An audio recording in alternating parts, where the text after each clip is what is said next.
Okay, let's begin the third trial of our answering our flashcard. Okay, first question. What does the agile model emphasize? Okay. Collaboration, customer feedback, and adaptive planning. Okay, let's see if it's correct. We're correct. Okay.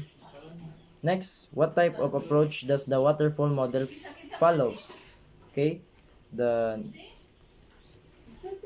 What type of approach does the waterfall model follows? Okay, next is the answer is linear and sequential. Okay, we're correct. Next question. Name one key agile methodology. Okay. Name one key agile methodology. Extreme programming. We're correct na.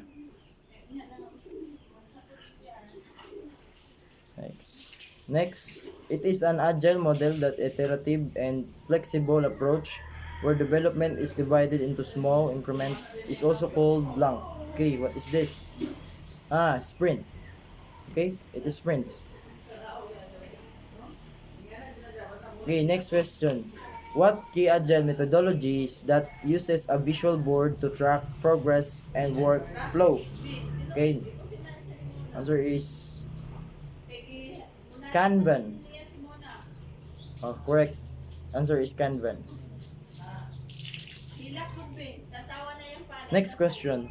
Which phase of the waterfall model involves coding?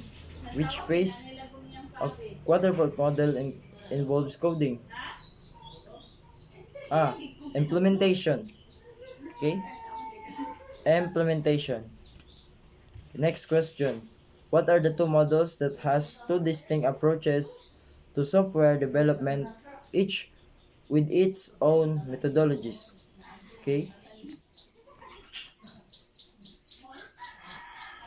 Waterfall and agile. Okay. I'm not sure. Okay.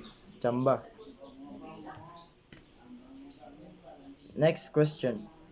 What waterfall model phase that used for verifying that components work together?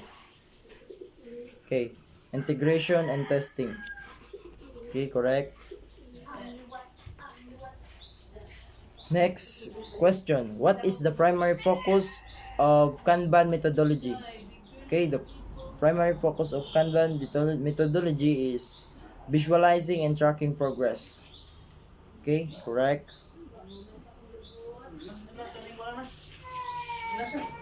Okay, the last question. What strength of the waterfall model that each phase is well defined, making it easier to manage and document? Clear structure. Okay, where's the answer?